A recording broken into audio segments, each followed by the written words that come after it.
Oi, oi, oi. Vamos falar hoje sobre felicidade. Felicidade. Existe uma fórmula para a felicidade? Aristóteles diz que sim. Quem que é Aristóteles, né? Discípulo de Platão e convivia com Sócrates. E esse livro foi feito, acho que foi para o filho dele. E é uma fórmula da felicidade. Livro difícil, chato de ler, de uma linguagem difícil, eu vou ter que ler umas 3 vezes. E eu não li tudo. Eu vi uma palestra, li alguns dos títulos aqui do sumário, gostei do título e fui ler. E depois no final eu vou falar uma frasezinha aqui que eu achei bem bacana, que arremata esse pensamento dele. Então tá. Bom, essa minha pensamento acerca da felicidade, ele já estava vindo assim, já estava pipocando na minha cabeça, fazendo algumas análises aí há um tempo. Até que uma amiga minha perguntou assim, ela falou assim: Marilza, você estuda bastante, enfim, psicologias, técnicas de terapêutica, enfim, lê bastante, mas você é feliz? Você é feliz? Aí eu pensei, gente, essa aí é uma pergunta, escolha de Sofia, né? Já ouviu falar escolha de Sofia? Tipo, uma ou outra.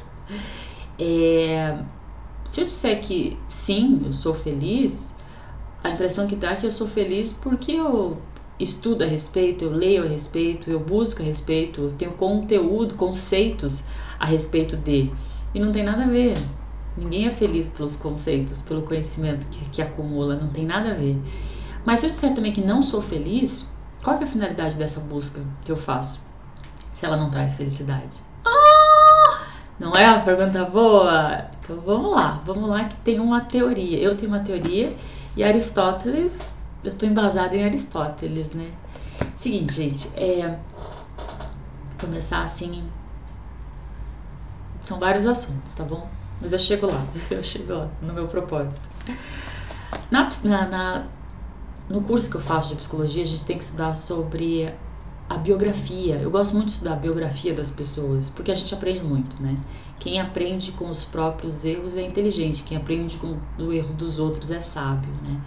E existe biografia, a gente tem que ler a biografia das grandes mentes da psicanálise, da psicologia. Dentre elas, eu tive que ler a biografia de Freud.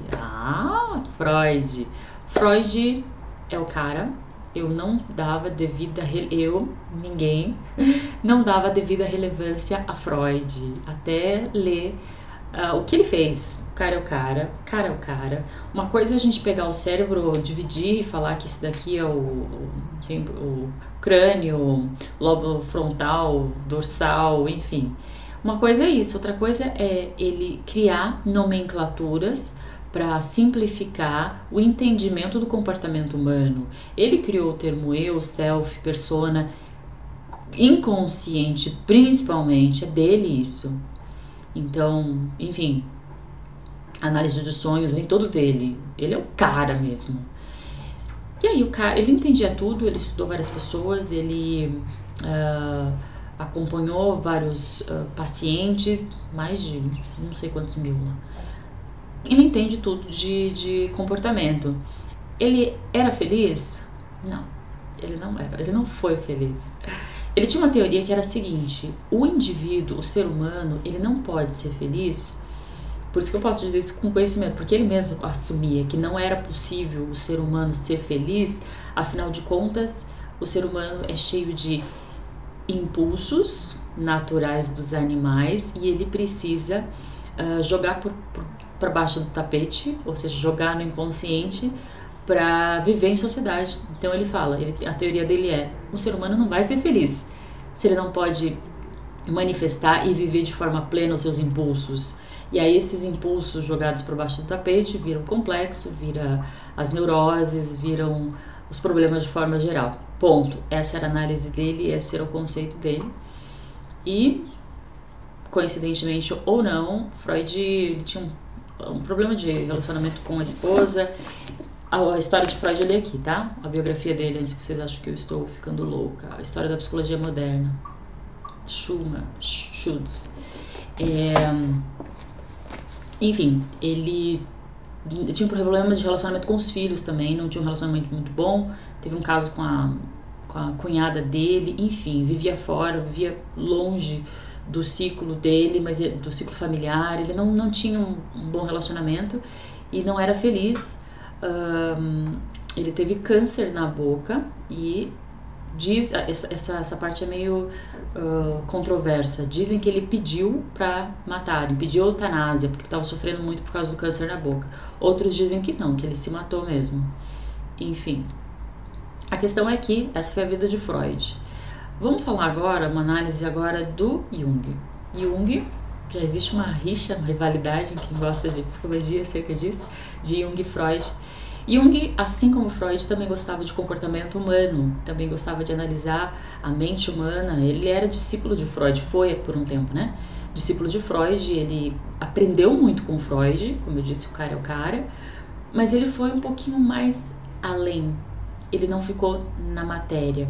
Para Jung, a finalidade do ser humano nesse processo de evolução, no momento que a gente está agora, que é o processo de sermos humanos, nós não somos mais animais. Então, não é simplesmente uma fisiologia dependente da matéria. Tem algo mais.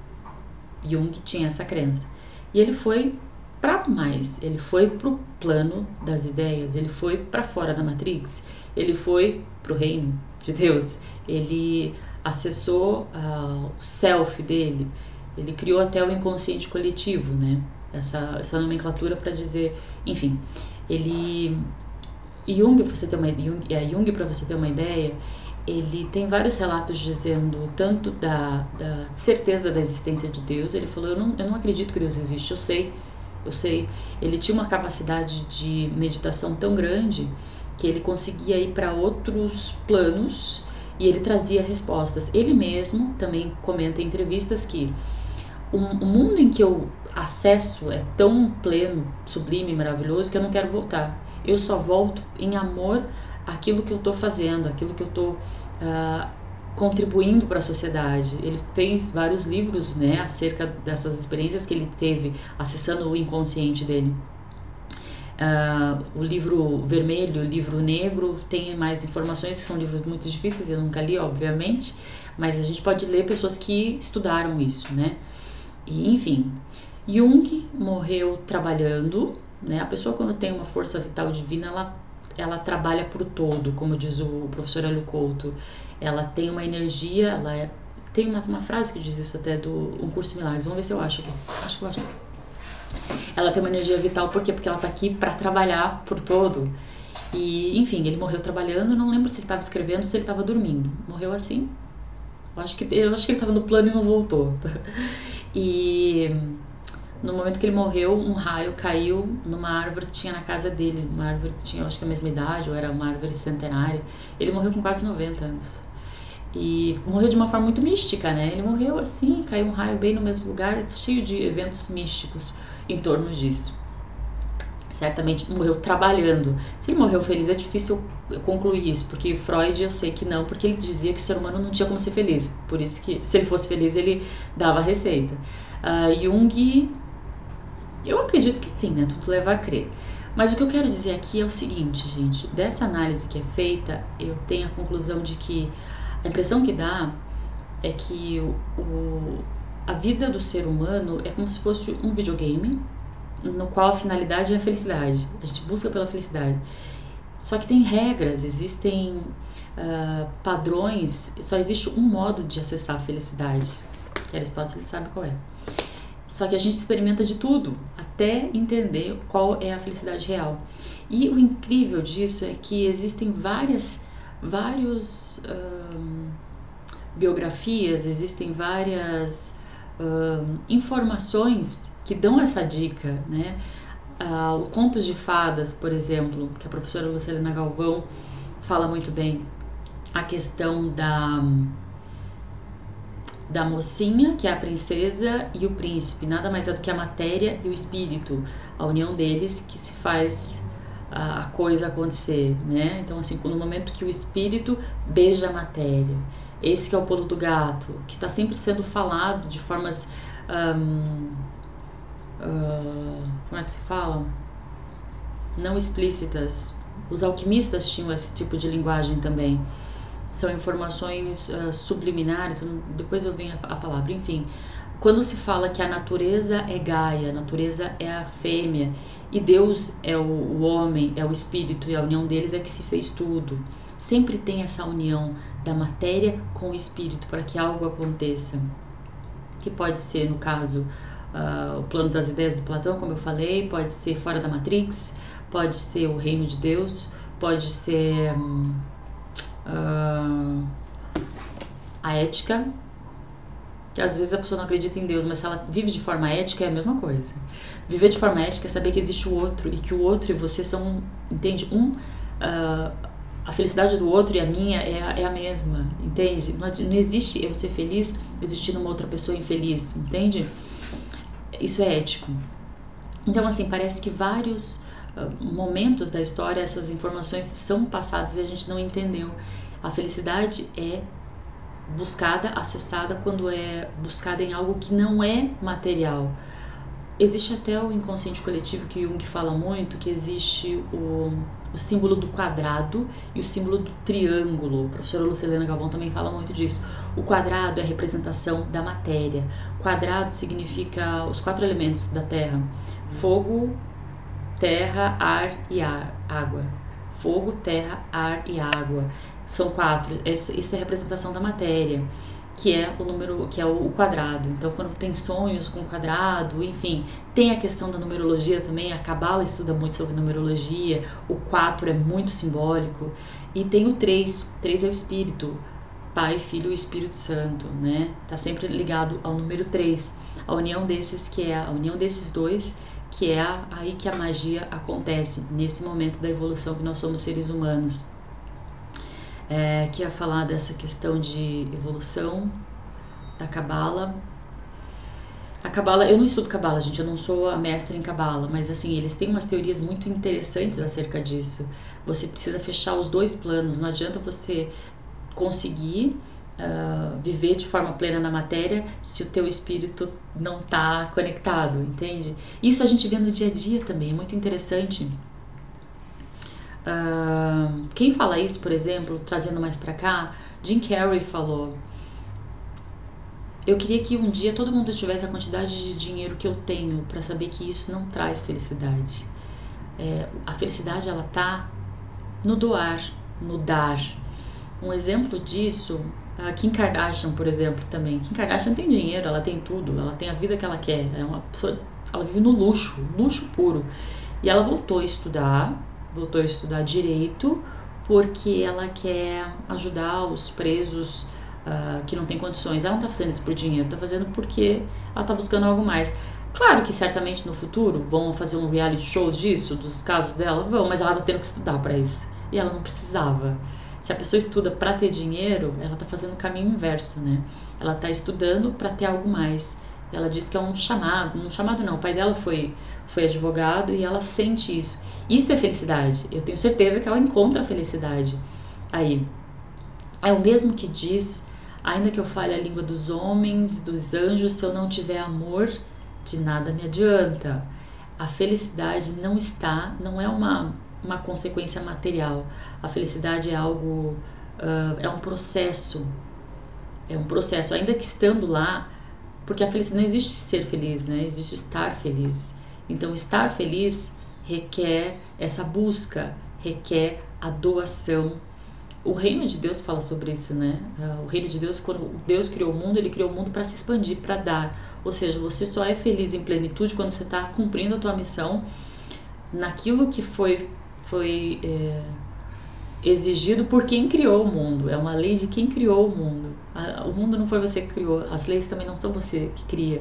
Então, assim, aceita que dói menos. A felicidade vem na doação, em poder doar, em poder dar. Você doa os seus dons, você doa aquilo que a força vital que há em você te faz doar. Por isso que fala dos talentos, né? Deixa eu ver se eu ia falar mais alguma coisa. Ok, a felicidade então é vista de uma forma mais macro. É legal que o professor Hélio Couto fala muito disso, né? Quando você entende a sua missão no mundo, quando você se conecta à matéria e o espírito, né? Você entendeu o pulo do gato que é viver aqui nesse mundo manifestado, você tem uma energia vital que te faz sair da cama feliz para fazer projetos, para viver, para ajudar as pessoas. E não precisa ser algo... Eu já fiz um vídeo falando sobre isso, sobre a depressão, e não precisa ser algo incrível, mas é viver a sua função, agir conforme a sua missão. Isso é doar, isso é dar, isso é cumprir a tua função aqui na Terra. Uma pessoa dessa não vai ter depressão. A energia vital, o curso de milagres ele fala disso, eu preciso achar esse texto. Uma energia vital que te completa, que te sustenta. O universo, the universe has your back. Tem um livro que fala isso. O universo te apoia quando você tá trabalhando de acordo com o dono, né? Você não é dono do mundo, apesar de ter poderes incríveis, poderes, como diz o livro A Escola dos Deuses, nós somos deuses em potencial, mas existe um cara que criou tudo isso. A gente só tem que seguir as regras para se tornar esse divino que nós somos. E a gente está nesse momento de virar a chave, que é o momento do ser humano, o momento de ter consciência. É aí que o livre-arbítrio entra. O livre-arbítrio de ou você permanece na matéria como um animal, vivendo como um animal, como Freud falou, deixando suas vontades de lado e sendo infeliz, ou você assume o lado espiritual que você precisa para continuar nessa evolução, conecta a esse divino e recebe as informações que lhe são devidas, doando, dando, expandindo sempre. O que mais quer falar antes de ler o livro do nosso querido Aristóteles? Ok. Voltando mais alguns casos que fala sobre o doar, a nossa missão, e a gente só é feliz plenamente quando a gente pode ajudar, quando a gente pode doar, quando a gente age de forma ética, ajudando os outros. Mas de forma descomprometida, gente. É doar porque é uma energia que te é dada para isso. Então isso te traz felicidade. Os livros de finanças falam disso, não é incrível? Livros de finança básico, eu acho que foi no Pai Rico, Pai Pobre que eu li isso. Ou Como Ficar Rico, Como Ficar Milionário, não sei. Esses livros. E ele falou que você só vai ter sucesso no teu empreendimento se o teu empreendimento envolve ajudar outras pessoas. Quando isso envolve ajudar o maior número de pessoas possíveis, você vai ter muito mais retorno. Não só porque você está vendendo para eles, mas porque é uma força, é uma energia vital. Essa energia é a mesma, a energia do dinheiro é a mesma energia do impulso, que o Freud chamava de libido, mas é o impulso de vida. Jung fala que são as conexões neurais, é o fogo que tem dentro da gente, e é isso que nos mantém vivos. Então tudo é a mesma coisa, tudo gira. Então a prosperidade, a saúde, o brilho no olho, o estar em conformidade com a natureza te traz todos esses benefícios, porque a energia é a mesma. Essa energia que eu já comentei uma vez, que fica 15, a nossa centelha divina, né? Dizem que fica 15 centímetros aqui na nossa cabeça. Quando ela se desconecta, a gente morre. Não são os nossos músculos que nos mantêm vivos, não são a nossa comida que nos mantém vivos. Se fosse isso, colocava comida na boca de um morto, ele voltava a viver. O morto tem músculos? Não, que tem essa força vital. Quando ela se desconecta, a força vital, que é esse fogo que existe dentro da gente, as conexões neurais são faíscas, né? Elas deixam de acontecer e aí a gente não vive mais, tá bom? Bom, deixa eu ler a fase final então, para não dizer que eu estou falando loucuras. Por mais que eu não tenha levantado uma rivalidade ainda maior entre Freud e Jung, né? Quem segue muito Jung geralmente não gosta de Freud. Mas realmente, Jung não teria desenvolvido, ou talvez teria, mas enfim. Mas eu quero dizer que o que Jung criou foi muito com base nas obras de Freud. Inclusive, a maior parte das obras de Jung, ele cita muito Freud, às vezes criticando, mas ainda assim é importante pensar de forma contrária. A gente só começa a pensar em algo quando existe algo para se pensar, né? Então, essa discordar é muito importante, é muito produtivo. Tem uma frase que eu li que é assim: ter opinião é importante. O problema é quando você tem opinião e não sabe do que você tá falando. Né? Então, assim, Freud foi incrível e Jung desenvolveu suas teorias a partir dele, mas eles são complementares, a gente não pode achar que um é melhor que o outro. Vou ler então, página 247 desse livro, Ética a Nicômaco, acho que era o filho dele, Nicômaco, de Aristóteles, que é o manual da felicidade. Eu sugiro vocês a procurarem aí no YouTube, alguém fale a respeito, antes de comprar o livro, ou se arrisquem e comprem um livro barato, mas eu vou ter que ler algumas vezes esse livro. Vamos lá? Para fechar com chave de ouro, o que Aristóteles pensa que é a fórmula da felicidade? Será que é acumular bens? A gente vai ser feliz acumulando bens? Será que a gente vai ser feliz dominando a natureza? Porque a gente acha que a gente vai ser feliz dominando. Nós nos achamos seres máximos, né? Só porque a gente está nesse processo da evolução, que a gente tem consciência, a gente tem capacidade de nos tornar divino, conectando com esse espírito, a gente acha que a gente pode dominar a natureza, céu e terras, né? Que tudo foi feito para nós. A gente é igualzinho, né? Tá tudo conectado. Vamos lá. Mas o homem feliz, sendo homem, também terá necessidade de prosperidade exterior, porque a nossa natureza não é autossuficiente para o propósito da contemplação. Nosso corpo também deve ser saudável, ter acesso aos alimentos e receber cuidados. Ainda assim, não devemos pensar que o homem, para ser feliz, precisará de muitas ou de grandes coisas, apenas porque não pode ser sumamente feliz sem bens externos. A autossuficiência e a ação não envolvem excesso e podemos praticar atos nobres sem governar a terra e o mar. Porque a gente se baseia muito nisso, né? Porque eu sou um ser humano, eu tenho necessidades de coisas externas. E ele sabe disso, Jesus Cristo falou isso. Meu Pai sabe que você precisa dessas coisas, mas busque o reino de Deus depois, e as coisas são acrescentadas. E ele fala isso. Eu sei que você precisa de alimentação, eu sei que você não é autossuficiente, você precisa de outras coisas. Mas o que eu quero dizer é que você, para ser feliz, você não precisa dominar céu e mar, você não precisa um grande número de propriedades e de bens, assim como os animais, né? Os animais, eles caçam para sobrevivência, e a gente vai numa churrascaria e fica lá comendo muito mais do que queria para ter o prazer multiplicado, assim, né?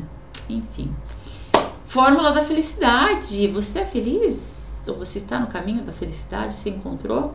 Ou você ainda busca acúmulos, achando que isso vai trazer felicidade? A gente tem que aprender com os outros. Quem chegou lá, que acumulou tanta coisa e foi feliz? Claro que a gente precisa de coisas, assim como Aristóteles falou belamente, tá bom, gente?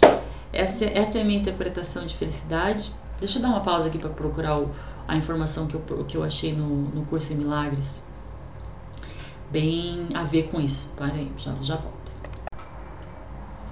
Vou finalizar então com a frasezinha do Curso em Milagres que fala sobre isso. A mente que serve ao Espírito Santo é para sempre ilimitada sobre todas as formas. Sobre todas as formas. Está além das leis do tempo e do espaço, desligada de qualquer preconceito, com força e poder para fazer tudo o que lhe é pedido. Quem se conecta ao Espírito Santo está acima de todas as leis, inclusive do tempo e espaço. E ele tem força e disposição para fazer aquilo que lhe é pedido. Você não está aqui para fazer a tua vontadinha. Você vai fazer a tua vontadinha, você vai quebrar a cara. Você tem que fazer aquilo que lhe é pedido. Como é que você sabe que te é pedido? Cala-se, sinta, né? Medite, pense, peça, e tudo que você fizer, exatamente tudo, se conecte a essa inspiração, tá bom? Espero que vocês tenham gostado. Tinha muito mais coisa, mas enfim, não vou ficar me estendendo nesse vídeo. Resumo da ópera. A paz e a felicidade são coisas muito próximas, né? Eu posso dizer que eu vivo em paz porque eu entendi o pulo do gato. Talvez esse processo de autoconhecimento é um processo chave para a paz. Você já não discute mais por coisas aqui do pequeno ego.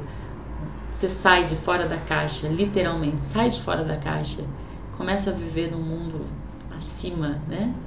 É pra lá que a gente vai, a gente fica aqui quanto tempo? Enfim, gente. Beijo, tchau!